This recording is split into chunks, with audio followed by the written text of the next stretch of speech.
Yeah, I just put it in there. Oh, Did you not hear what I just said? no. I said, tell her it's in there so that it's becoming a liquid to a solid again. Oh, okay. It's very hot outside. All right, I have you set over here. Do you want a clicker or no? I like clickers, yeah. Okay, cool. So.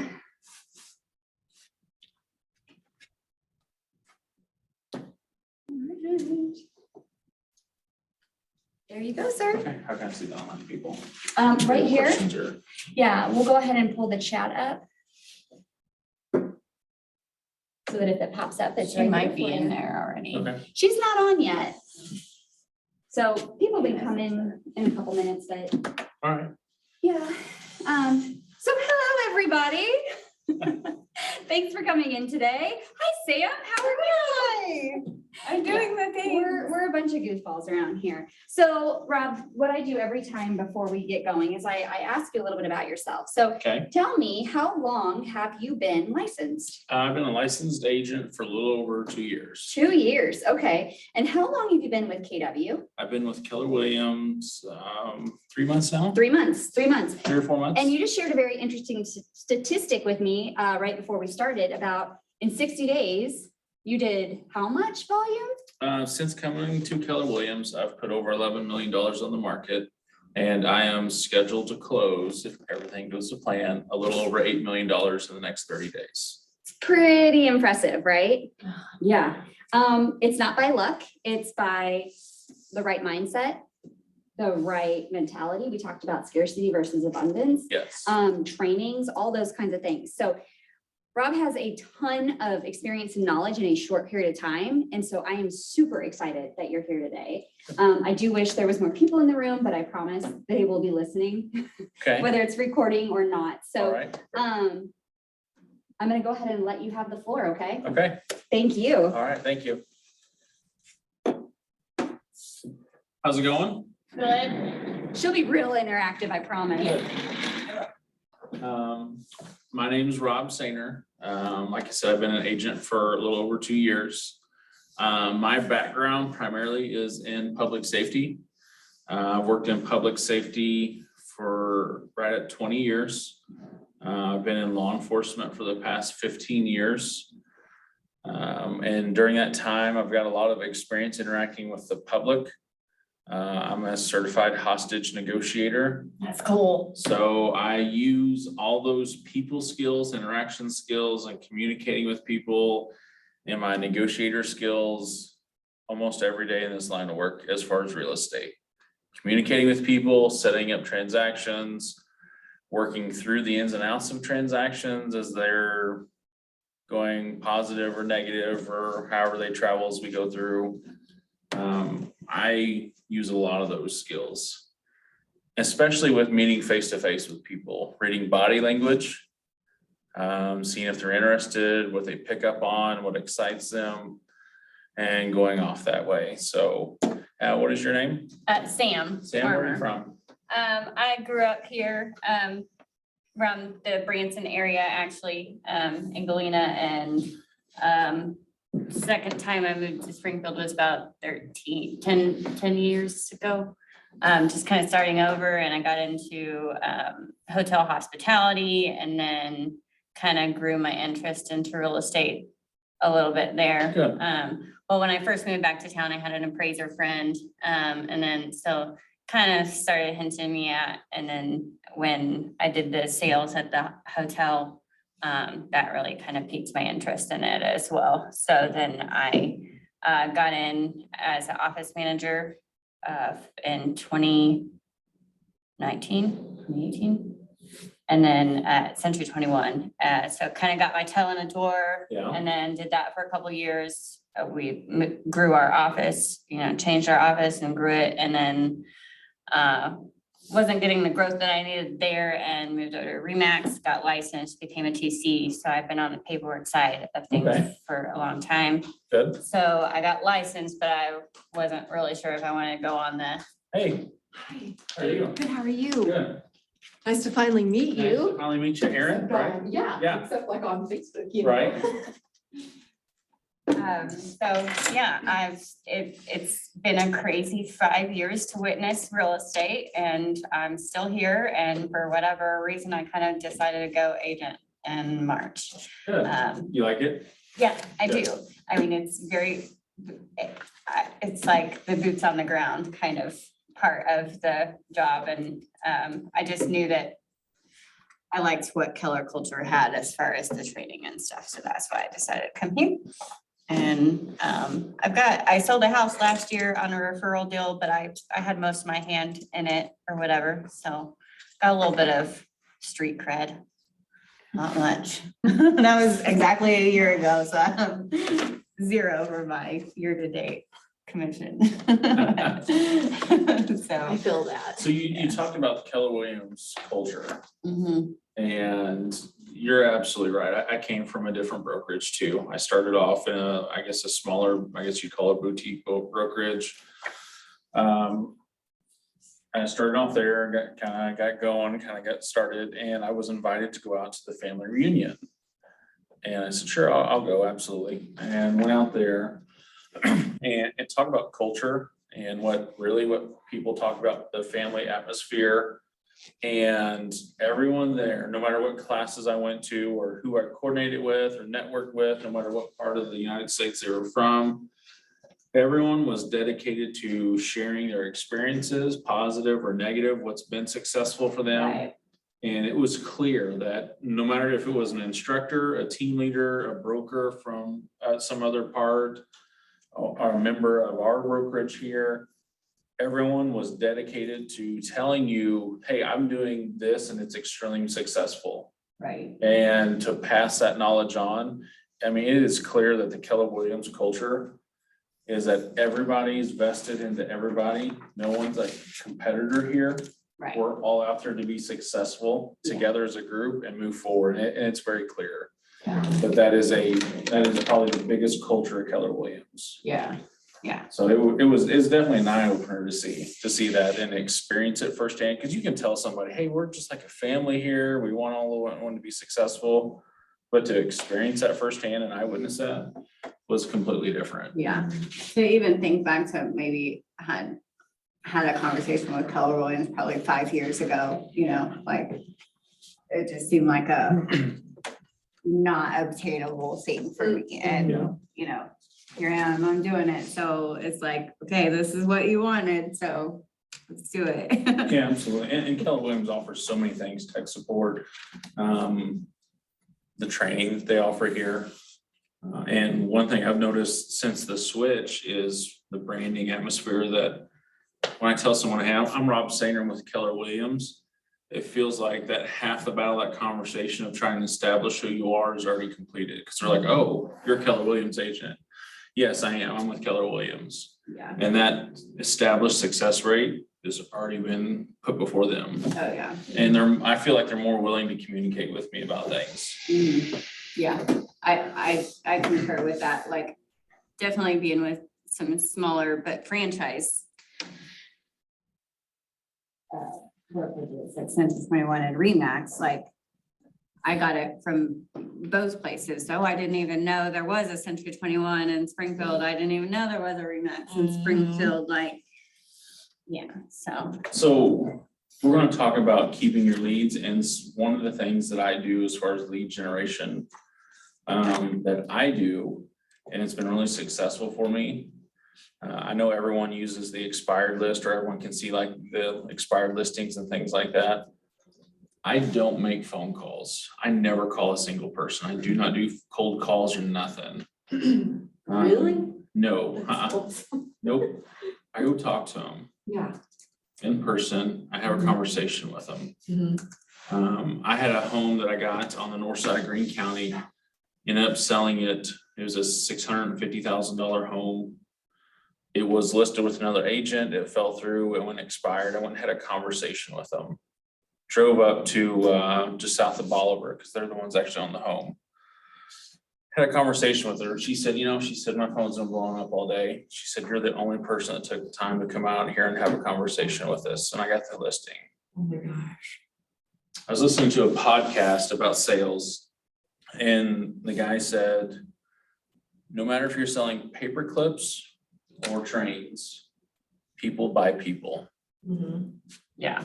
And it's all about making that connection. And so I'm all about, and most of my business comes from person-to-person contact, walking up, knocking on someone's door, and having a conversation with them. I sold 40 acres behind the Apple Market in Clever. Nice. We sold it for over 600,000. It was not on the market. My primary thing that I like to do is land sales and land development, subdivision development. This land was not for sale. When I'm driving around, I'm constantly looking for vacant land, development property, flat vacant land. I have an app on my phone that tells me the owners of the property. It's called Onyx Hunt. It's a Yeah, hunting we app. talked about it a lot. Yeah, I use that thing probably 10 times a day. I've got hundreds of screenshots on my phone. I'm like, hey, who owns that property? I'll screenshot it. But I drove by and saw this vacant property. Found the owner, went to the owner's house, never met this person in my life. Went up, said, hey, I'm Rob Seiner. This is who I am. I specialize in land sales. You have this property over in Clever. The guy's like, yeah. I said, do you have any interest in listing that property? I represent some buyers who look for land to do development, things like that. He said, well, maybe, but I would want a lot for it. I said, okay, tell me what you'd want. And he told me his price tag. I said, okay, that's actually average for what the market is right now.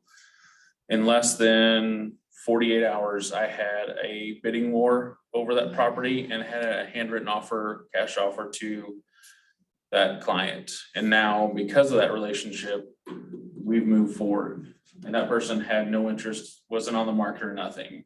That's It's cool. all about making in-person contact to me. Yeah. And now once I have that lead, you think I stay in connection with that guy? Absolutely I do. Yeah. And we're gonna talk about that. We're gonna get into that.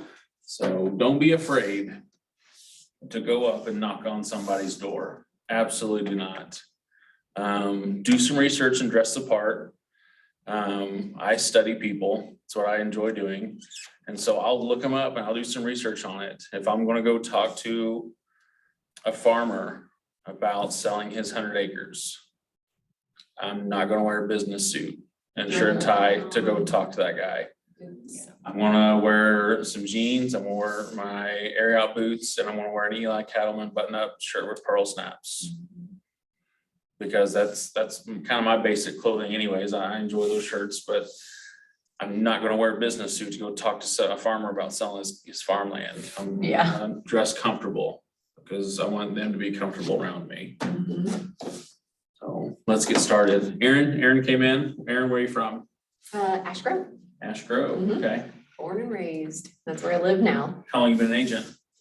Since September of 21, but I Okay. was full-time dental manager, so I really didn't invest as much time as I should have in it. Yeah, But now I'm full-time real estate. good. Mhm. One other topic I want to share with everybody. I'm a big fan of a couple authors. One of them is Jocko Willings. If anyone has ever read Jocko or enjoys reading, read Jocko's books, Extreme Ownership, Strategies and Tactics of Leadership, and Dichotomy of Leadership. Also, I enjoyed reading David Goggins, Can't Hurt Me. It's a really good book. But on the Jocko Willings, he has 4 principles of combat. And you think, well, it's combat, it's talking about war. It's like, he is in a way, but it also transitions to any job that you do. You know, move and cover, keep things simple, prioritize and exercise, and decentralized command. And probably one of the biggest things that I use as a realtor is decentralized command, meaning, yes, I have a broker, I have a team lead, I have a transaction coordinator, wherever those, and then some people think, well, I'm just a realtor. You're in charge of that transaction. That transaction is yours, the whole thing, extreme ownership, both sides of that's yours. You're in charge. So the success or failure of that transaction is dependent on you. I've heard some agents say, you know, oh, the other realtor didn't do this or that. My philosophy on that is that under extreme ownership, that's mine, the whole thing's mine. So I need to ensure that both sides are done completely. And I utilize that decentralized command and I take charge of that transaction. So if you have time, if you haven't read a Jocko book yet, I highly encourage anybody to read a Jocko Willings book. Extreme ownership and dichotomy are my two favorite. And they coordinate with so many aspects of personal life and personal growth. And I highly encourage you to listen to some of his podcasts. So, you guys ready to get started? Okay. Got a couple people in the room too. Oh, I don't know where Clayton is, and I know Corey threw her back out, so she's probably online. Jackie usually is too. Okay, so we're gonna talk about keeping our leads. We have them. Someone called me and said, hey, I wanna buy a home. And we're realtors. They called the right person. We're a realtor, and so we wanna continue that relationship. We want to continue that growth with that person, and we want to have that established client for many, many years to come. So let's get started on that.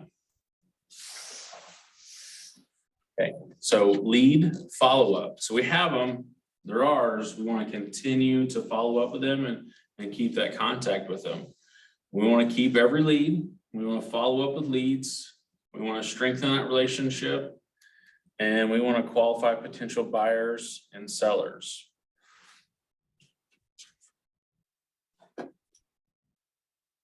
And so here's today's agenda.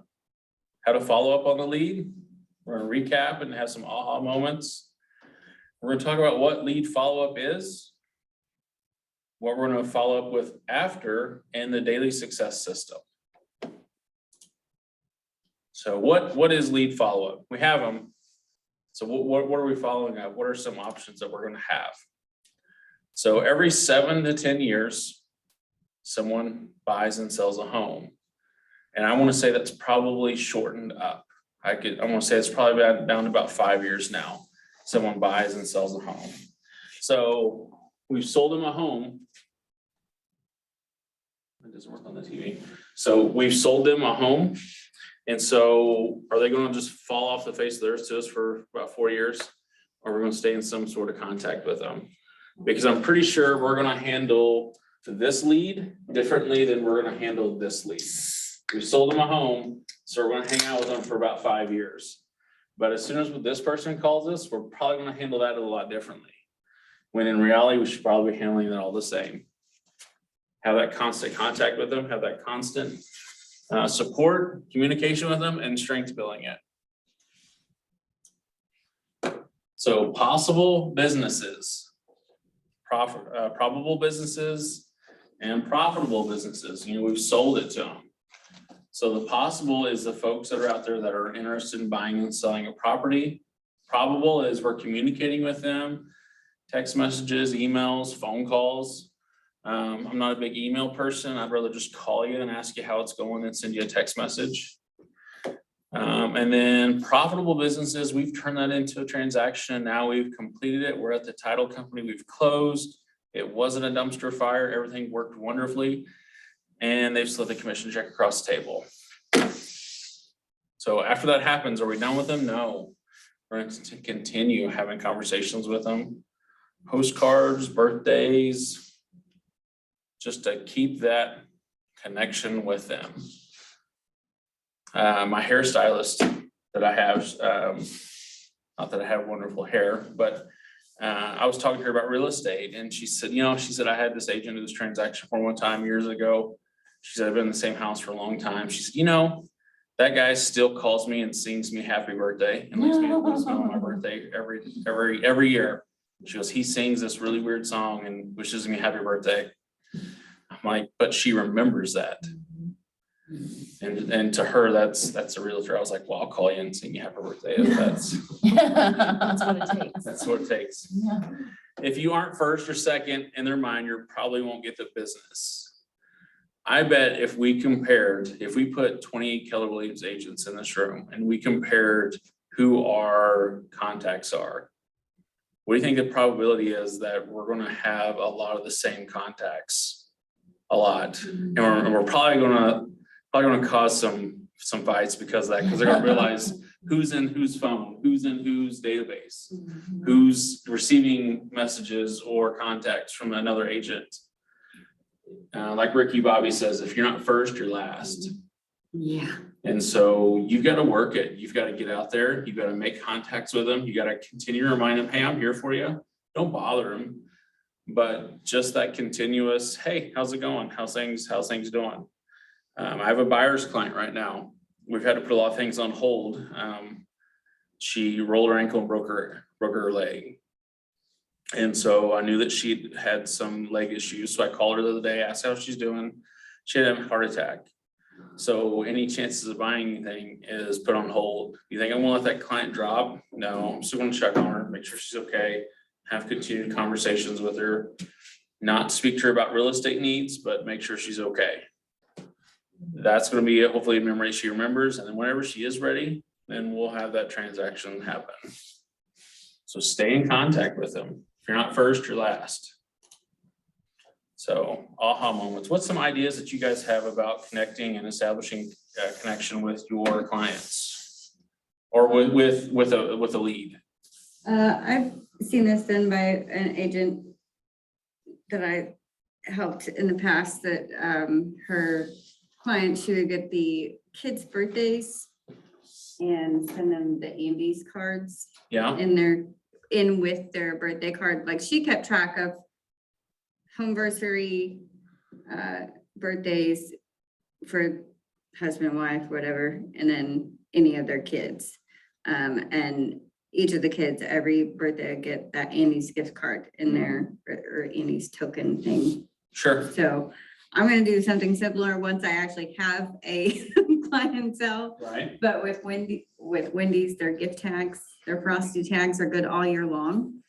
So, So you talk about when you get like clients. when I get clients. How many contacts do you have in your phone right now?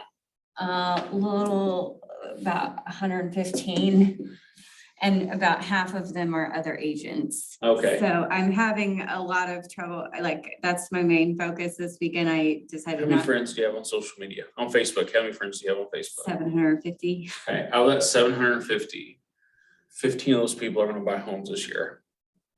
Or 20 at minimum. Okay. So it's not that when you get leads, you already have them. Yeah, like, that's my main focus right now. Like, instead of doing an open house this weekend, I need to figure out how to get all my Facebook contacts into my, Do like, the open house too. yeah. It's a lot. And tell me, I get it's a lot. A lot. I work full-time in law enforcement and I do this job too. It is a lot, That's a lot. but it's kind of like if you're not first, you're last. Yeah.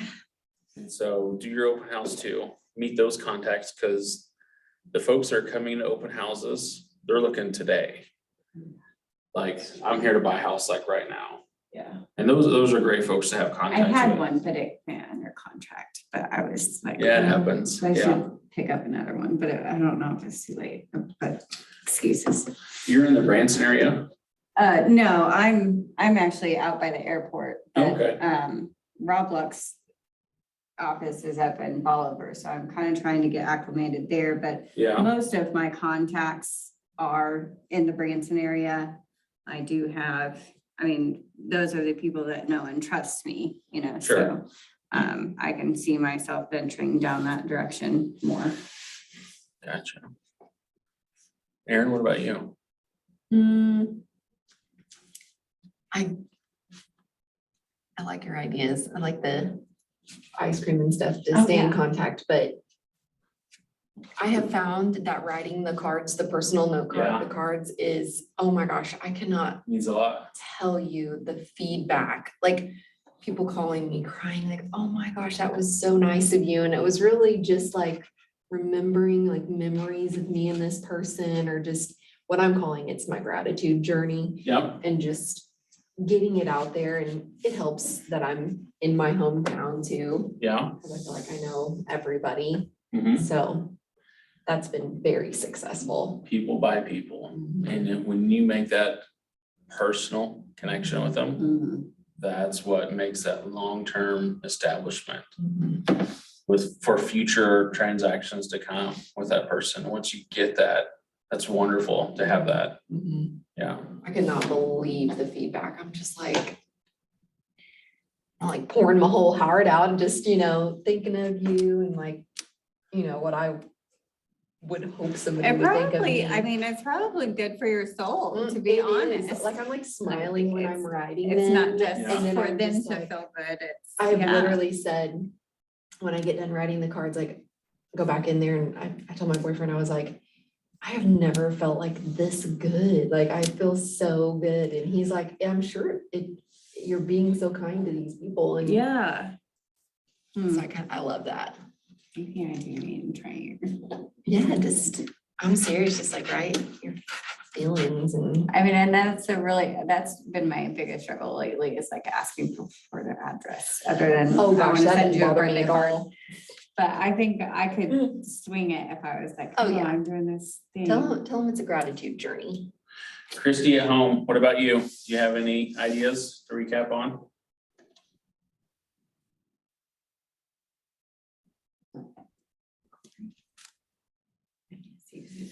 I know, I can tell. Okay, moving on. Okay, so the future is in the follow-up mindset. 19 to connect. You want to have 4 touches quarterly by a phone call, 12 touches monthly emails, newsletters, market reports, or videos. I see a lot of agents doing the newsletters and market reports and videos as social media progresses with TikTok and things like that. I see a lot of short videos from agents. I try and follow agents all over the US if I see where they're at, just to follow and see what they're doing, what may be working in another market that we're not doing here, maybe something that will start to work. It's all about trends and just trying new things. Promotional direct mail, such as a magnet, a calendar, marketing reports, etc. And then doing like an annual event, a party, a movie screening, a get together, just having that continual connection and contact with people.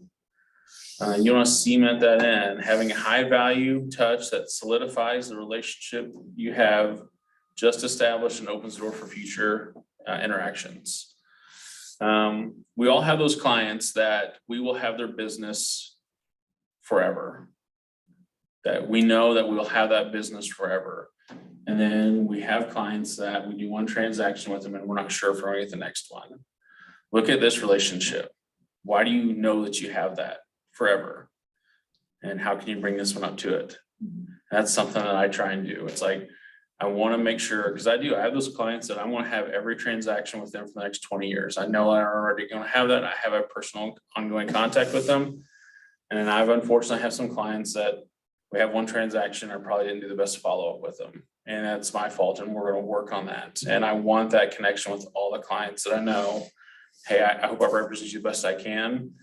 And my connection with you does not stop just at closing. All right, great, cool. See ya. Thanks. Have a great day. Call me in a couple of years. You gotta continue that contact with them. So here's your contacts: 36 to convert, 4 touches, telephone calls, 26 touches, bi-weekly emails offering some type of information of value to the customer, 2 touches, events, get-togethers, parties, and 4 touches be promotional direct, mail, magnets, calendars, marketing report, etc. So we just talked about the leads, the 19 to connect. That's very, very valuable. Do you all do mailers or anyone doing mailers or any form of contact that way? I did mailers with my previous brokerage. Yeah, did you have any success with it? I did. I listed one house off of those. Yeah. Mhm. How many did you send out?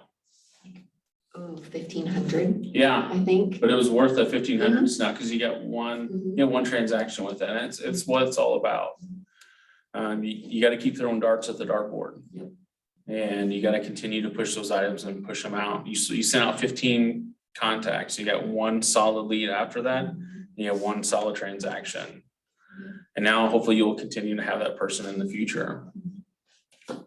What about you? Are you doing any ideas? No, I on- do have a very specific, very small subdivision in Springfield that I'd like to farm. Yeah, I know some people that used to live in that subdivision and they were realtors, but have since gotten out. So I'm like, oh, maybe I can just Right? sign on in here, you know? Sure. So I do have plans to, as soon as this Ignite is over, to really focus on farming that subdivision. Thought about maybe doing some, I know Rob's got some door hangers and stuff, kind of in a golden letter area, and it's really, well, law enforcement, you're probably familiar, Visit over off of West Bypass and Nichols. There's a little subdivision tucks back there, and they're like perfect little starter homes. They're Yeah. all the same, and I just think they're, cool. But it's just absolutely. it's small, and I think I could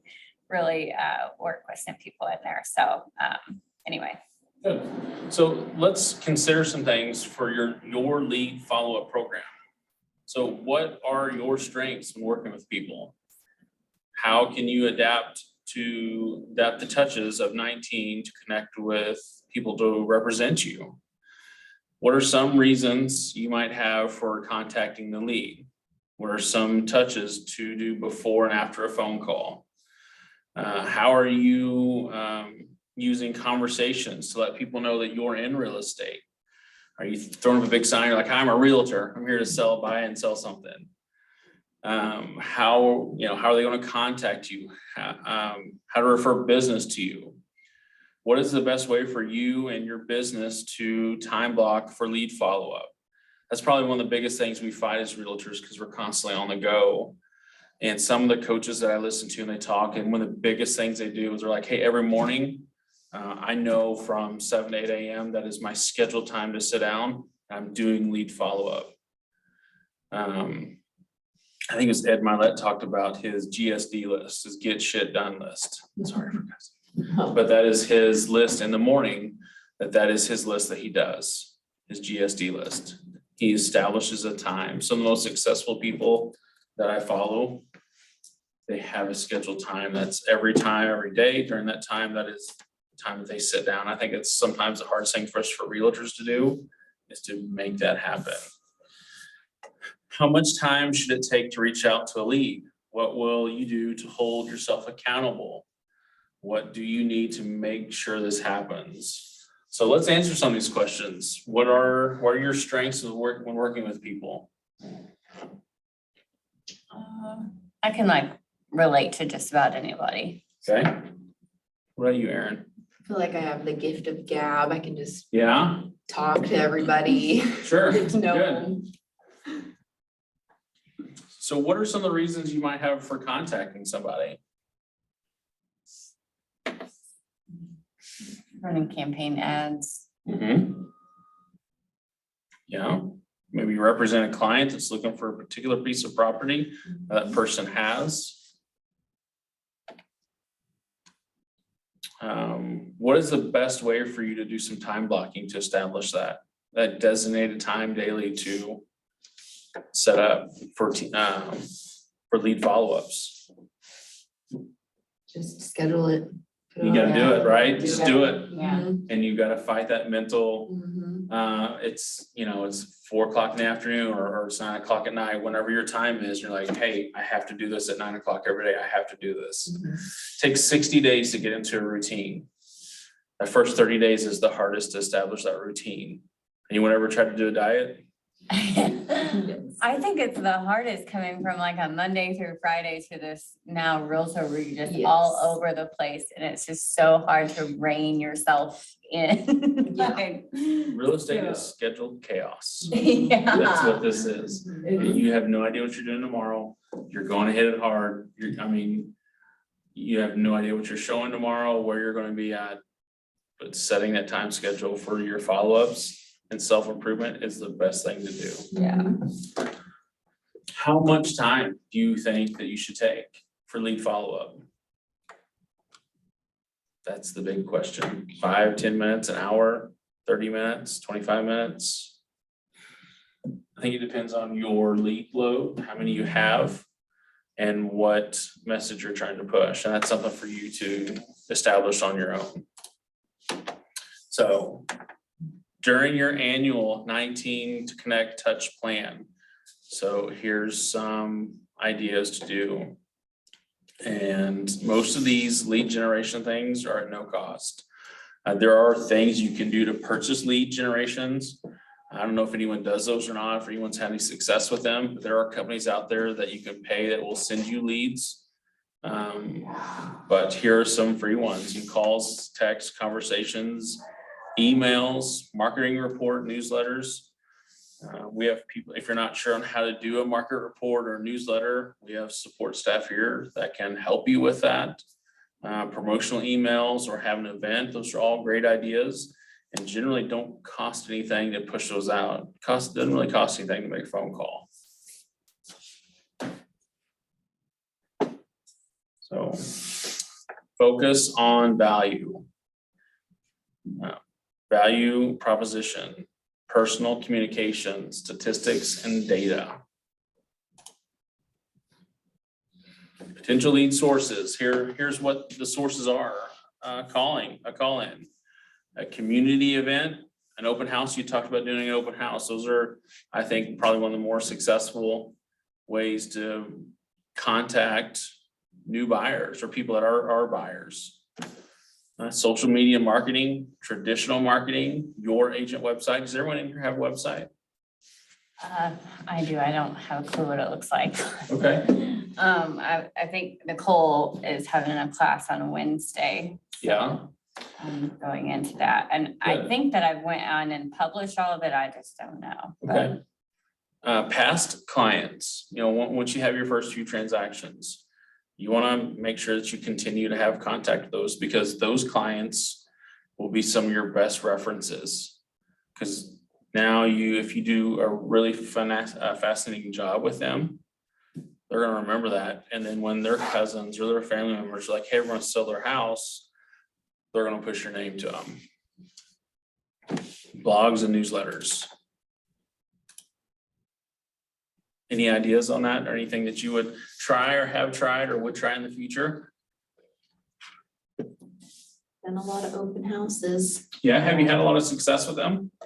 not great Yeah. yet, but I Okay. think the area where I'm doing them Yeah. in, a little less traffic. I Yeah. think if I was doing more like in Springfield Yeah. or surrounding areas, maybe not like Ash Grove, it would Sure. probably be a little better. Could be, yeah. Yeah, that makes sense. Yeah.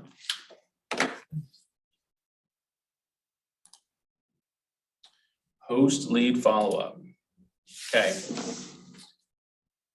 Do you need a break or anything? Yeah. No, okay. When two-way communication is established, we already have it, the lead becomes a contact in your database. Someone reached out to me, hey, I'm looking to buy or sell a property. Okay, we have a two-way communication and now they've become my contact. They're mine.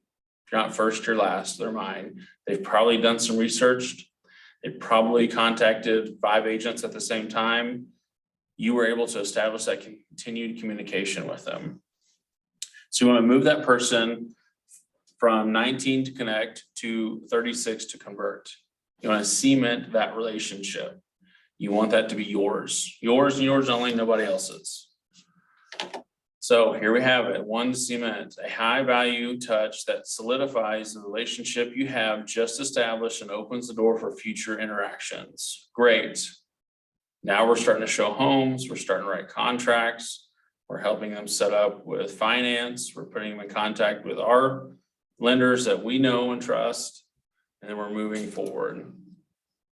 Has anyone had those moments? Do you have any experience to talk about any of those? Aaron, do you have any of those that you've had in the past?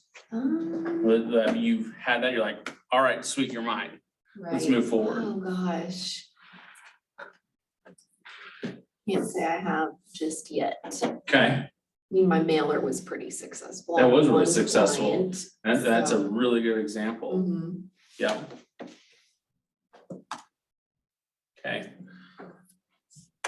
How has your thinking changed? What mindsets were new? What do you feel differently about? What was meaningful to you today? These are just things to think about and make notes and self-evaluate. How will your behaviors be different going forward? And what actions will you take? What tools, models, or systems will you use? And how will they make you accountable? So what's something you've pulled from today that you're like, hey, this is what I'm gonna do. I'm for sure gonna try and push these things right here. Definitely gonna time block the lead follow-up. Yeah, time blocking is very, it's really gonna be successful for you in moving forward. And you're starting new in your career with this. If this is something you establish now as a pattern that you will do and you set it, it's gonna be something you establish throughout your whole career. I was gonna ask you, Yeah. it says here, like, what are other agents using and finding success with? What have you done that you felt was successful? So I try and continue some form of communication with that person. I may not do a daily time block, but I will do times monthly or weekly where I just have some form of communication with a past client. Try and remember something about a client, the activity they're doing. And as far as finding new leads, I'm really big on just person-to-person contact. I do have some lead generation software that I utilize that I'm trying. That's what my next question was. Yeah, so I'm trying some. Mhm. I'm not really 100% fond on it yet. I'm not completely sold. I know there's a ton of providers out there. Do you use Command at all? I'm still learning Command, some of it. There's a lot to learn. There, Yeah. it is. There's a lot to learn with Command, and it's really beneficial Mhm. to me as a realtor. I feel like the guy yesterday, Brian Fisher, just had like an encyclopedia of smart plans. And I'm Yeah. like, oh my Yeah, I God. kind of went. I will say probably one of the biggest things, there's no one thing, I think that is like the number one thing that you need to do, but there's a handful of things you can do.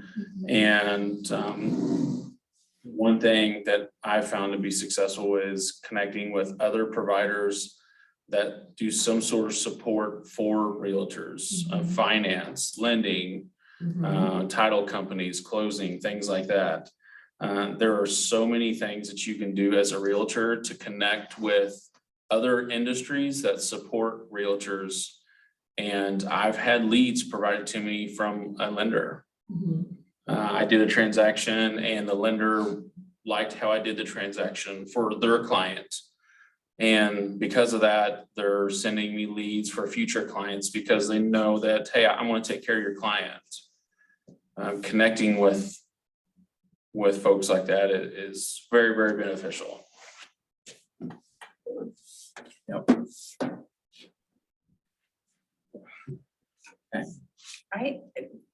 I feel like I'm in a lender turf war sometimes. Like I Yeah. just like. I know. It can be. Yeah, it can be. And And you especially, want like to give I don't know about me, but I'm like, I want everyone to be successful. I want them Right. all to get my Yes. business, but Yep. then, you And they tell you, oh, you're supposed to give them, options. And I was like, well, I'm not being given options. Right. So, I don't know. It's that's a tricky especially one. being in the business for 5 years and doing people's paperwork for 5 years. Mhm. Like, I know all these names Mhm. and I've dealt with them behind emails, but they don't really know who I am. Right. I don't know. It's I would encourage you to make every coffee appointment if a business or a lender or mortgage company or whoever, inspector, whatever, whoever contacts you and says, hey, I see you're an agent, let's go have coffee sometime or lunch or whatever. I would encourage any agent to do that 100% of the time that you can. like, Go make okay, that connection. I'm just gonna put a hypothetical situation out there with this, that, you kind of, you're just getting your feet wet. so you kind of like attach to one just so that you Sure. have some kind of a resource. Go ahead and get somebody qualified through them and Yep. then, but somebody from the same entity, and like, Right. and mesh with better, Mhm. that's a fine line. Go have coffee with them. There are so many different types of lending programs available. And I was the same way when I first came in. I just knew one lender, the one that I used for when I bought my personal home. She was great. But I started having more contacts with other lenders. They started telling me what they can and can't do. I recently had a client call me to try and buy some land in Mount Vernon area. We wrote a contract. They went to get some financing and things like that finished up. And they had a hiccup with their lender that they did not perceive. They called me, said, hey, this is what's going on. This is the issues we're having. I immediately was able to recall a prior lender that would help me with this. And it wasn't a primary lender that I've always used, but I knew they specialized in this type of issue. I called him, put him in connection with him, and was able to finish up some things. So I would encourage you to go meet with everybody you can that invites you out, and go meet with them and see what they've got to offer. You may find something you're like, man, that's an amazing offer that I can offer my clients.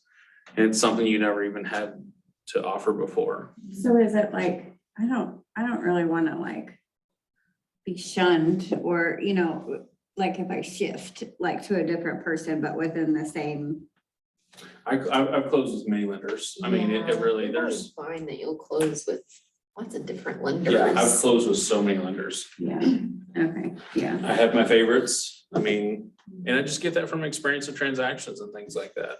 Yeah, I think that's when you'll really figure it out, is from experience, Yeah. like meeting them. And I mean, gosh, I met one when I was getting my nails done. Yeah. One, when I went to the Greater Springfield Board of Realtors, like the awards Mhm. thing, she sat at the same table as me. Like, it's just the most random times and places. But then you get to like learn, you know, then I follow them So on social not media. like, I don't know, I don't want to feel like I'm somebody's property, you know, like they Right. own me and like I'm only allowed to send my people to them and, Mhm. you know. I And don't- sometimes won't your clients, sometimes they will already have some. Yeah, I've had buyers come to me that I'm like, great, how's your financing looking? They're like, we're already pre-approved, Mhm. because they maybe already knew somebody. Yeah, Or they already had, you know, they'd already bought and sold a home in the past, and so they wanted to stick with the same lender, or maybe they want to go to the same bank. Because it's a family tradition or something, and that's fine, I'm not gonna interrupt that. If a qualified buyer comes to me with a lending letter already ready to go, we're gonna start looking at houses. Exactly, that's what happened with me. Yep, They came to me, they already had the letter, it was awesome, ready to go. I mean, that's just one step done, Sure. you're not waiting on. and it's okay to establish yourself with a lender. But I had listened to some podcasts from some high-end agents, and they said, kind of the suggestion was, you know, I'm not gonna tie myself down with somebody that's not sending me leads. Right. If you want to establish yourself with a lender, it's just my opinion. I wouldn't do that unless they themselves are sending business back to me. Right. You know, if I'm going to send you all my clients, I would expect some return on that. Yeah, yeah. So Okay. that's things to look at before you say, hey, I'm only with this person. I Yeah, would caution you on that, because there's a lot of great lenders out there. There really are, especially in the Springfield area. We have some amazing lenders up here. yeah, I And they're feel all like I'm way branched out. too new to be like, I'm taken. you know, Right. like, Right. You know, I want to entertain And I think everybody right now, you know. experience will really help with Yeah. that Yeah. a lot. Cause I mean, I feel the same way, you know? Yeah. Mhm. All right, daily success system. Blank of 10 conversations. This is for you. How many contacts did you add today? How many handwritten notes did you do? And how many social media engagements, enrichments did you do today? That could be part of your daily, your breakout time, where it's just you and you're just trying to put things together. You can utilize this list and use it as a guide.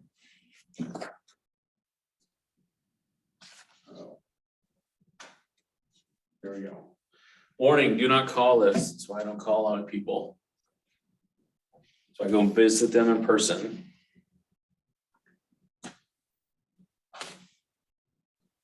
Aaron, have you done any cold calls? Have you had? I actually have not. Yeah, I've something, I just never done. I just go in person.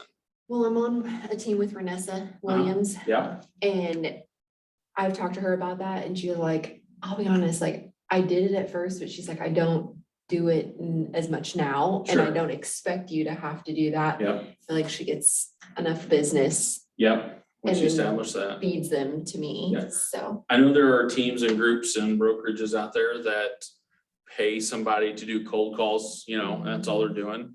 And just like that, I told you about the client I had in the beginning. By the time I came and had an in-person contact with them, they were so fed up with all the phone calls that they had.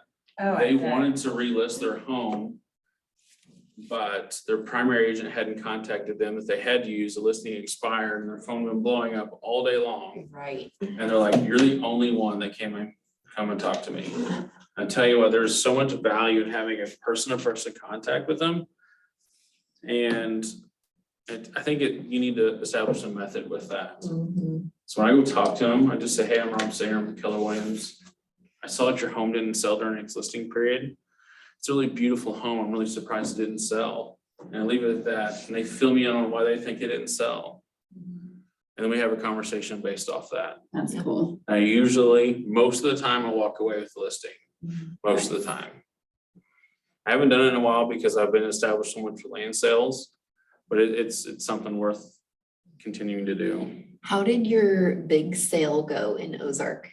All right, Did it so, go through? How was it successful? Like, I always wondered about that, cause Okay. I remember I shared it for you. yep. So, this is like a little over 7 million. Mhm, So I actually didn't have that client to begin with. mhm, That land was for sale for, I think 300,000. mhm. And I had a buyer that was a developer that wanted to buy it. And so I established a lunch meeting. We wanted to do some specialized things with it. It wasn't going to be just a normal transaction. We wanted to do some development during the transaction period. And so we had a meeting. I scheduled a meeting. It was me, my client, my client's bank showed up, and the seller, we invited the seller, obviously, and their agent to come. And so we had a meeting. We just had a luncheon at Big Whiskey's in Ozark. And we sat down, we ordered some food, we just had a personal conversation. We started talking about life and things. We didn't start right off the gate with business. And then we moved into business, and I said, hey, this is what my client's wanting to do. These are the things we were trying to work on. And eventually it didn't work out. We couldn't get it finalized. And to me, I was like, oh man, it's a loss. I couldn't get that deal to go through. And 2 months went by. That seller called me.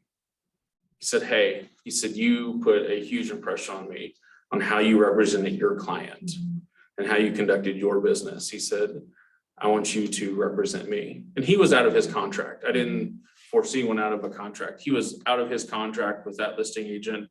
That transaction was over with. Mhm. And so we worked on some things. I took a $300,000 listing and turned it into a $7.2 million listing. Wow. And that has turned into a couple other listings I can't talk about yet Mhm. that are going to be bigger than that one. Wow. That's awesome. That's coming. Mhm. So there's major development coming to Ozark on top of. Yeah. Oh, yeah. So, and it's just how, and that's why I talked about those extreme ownership books that I love by Jocko Willink's, that dichotomy of leadership. And the 4 laws of combat, they're talking about the decentralized command.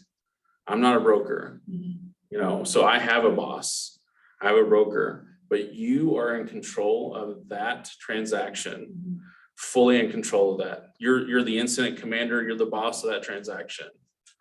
And I represented my client so well that the other person on the other side of the table witnessed that and wanted me to represent them in the future. That's awesome. And so lead generation comes from many forms. It could just be people watching you represent your client that you already have. And I had no idea that seller was going to contact me. I didn't try and contact him. I had no communication with him that I was trying to bring him over to me or nothing. Nothing. His contract, it went out, and I didn't know it was empty, that they had finished their listing contract. I had no idea it was gone. And he called me. That's awesome. Yep. So that's how that one came about. You never know what phone call you're gonna get next. Yeah. Mhm. So work hard because you never know who's watching you. And that was probably one of the best lead generators I have, is representing my client 1,000% to the best of my ability, because the other people are watching me represent my client too. Right. So I engage every conversation in the spirit of contribution, and the people are happy to be in a relationship with me. It's kind of what I just talked about. I engage every conversation. And that's like I talked about earlier. I don't do cold calls. I go and talk to people face to face, go knock on the door. Well, see, in hospitality world though, Yeah, I mean, that's what we would call cold calling, was actually going out to new businesses. I mean, that's what we called cold Sure. calling, was That. be confident in your approach. People see that. They see non-confidence. They see that you're not sure of yourself. Be confident in yourself. Hey, how are you? I'm a realtor. I see that your property didn't sell, or maybe you have researched that and you have a buyer that's interested.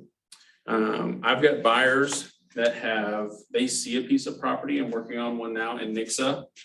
I had a buyer take a screenshot of land, send it to me and said, hey, I want to purchase this property. Go to the seller, go to this owner and see what they want. And I did. And she wants $7 million for her property. So I came back to my buyer and said, they want 7 million and not a penny less. He was okay, cool. Let's try and finish this so we can get it. Wow. Lead generation comes from many forms, and I've yet to represent that client in an official deal, but they know some business transactions I've had in the past, and I randomly get a message. So be confident in your approach and your ability to do your job, because everybody's watching. Mhm. So it says we're supposed to take 20 minutes to do some role playing. Since there's just the few of us, we're gonna skip that part. Does anyone want to participate in some lead generation communication? No? We never No. really did. Okay, it's Friday. I mean, we've been doing this all week. so here's a conversation list that you can have. Does anyone have a notebook? Or no one really uses a notebook for contacts anymore. Does everyone just have them on their phones? Mhm. Yeah, has everyone got a hold of Nicole to have the contacts pulled off your phone Yes. and give you the Excel spreadsheet? Have you done that yet? I need to spoof it up a bit first. Okay. You know, because like I said, I got little 100 contacts here, but I always love getting text messages off other realtors programs. Mhm. I usually just have fun with it. I'm like, hey, I'm totally looking for a house right now. And they're like, oh, funny, thanks.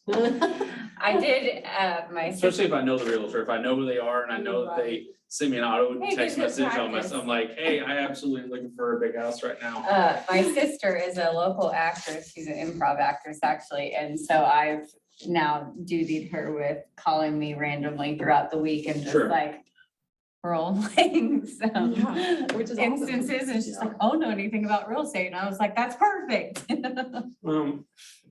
For lead generation things, one thing that I've done, just an idea. So working in law enforcement, obviously I have social media pages that are mine personally. And I have to keep those kind of hidden or not really out in public view because of other people's issues that may have with law enforcement or attorneys and things like that. It's very common for a defense attorney to research a social media page of a police officer and take a screenshot of something that they may have liked or whatever and bring that to court. Because of that, I created a business profile. I created a Facebook page with Rob Seiner, Gateway Realtor with Keller Williams. It has my contact information. That one has over 2,500 people that are friends on it, follow it. I'm okay pushing all the real estate information I can on that one. My personal one, my private one has only like 500 people on it that are just close family and friends.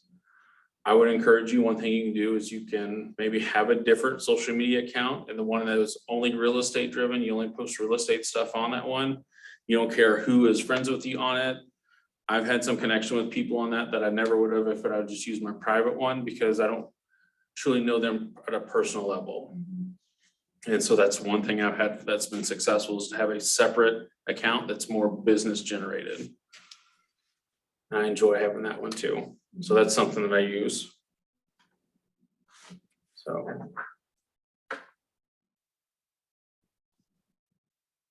Okay, I went on and followed all, I mean, obviously I know quite a few, but I went on and followed all of the realtors that I know from my Uh-huh. business page. Yep. So that I can share their content to my Yeah. audience. Sure, absolutely. Yeah. Share other realtors' content and stuff, push it.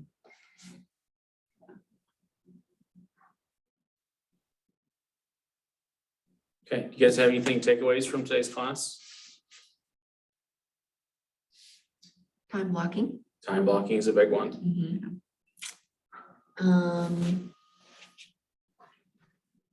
Keeping in touch. Not losing touch of even the clients that you have helped and finish the transaction. Yeah, don't let them just fall off the face of the world. Stay in some form of contact with them. With cards and things like that, go big. Face-to-face communication. People by I like people. that. Oh, yeah, people, I wrote that down. If you're not first, you're last, Ricky Bobby. And I liked your scheduled chaos. I wrote that down too. It is, real estate is scheduled chaos. That's absolutely what this is. We have no idea what we're doing tomorrow, except we're pushing ourselves to meet a new client, complete a transaction, we're working on transactions. You might get a text message from a client today, hey, I wanna go look at this house, can we be there in 30 minutes? You're like, yeah, sure, yep, be right there. Yeah, Let me throw my face on real right, quick. yeah, I'll be right there. Oh, it's so true. Okay, guys. It's been great having you guys, Yeah. Well, that was short and sweet. right? Gotta write it hard and. Any questions from the group online?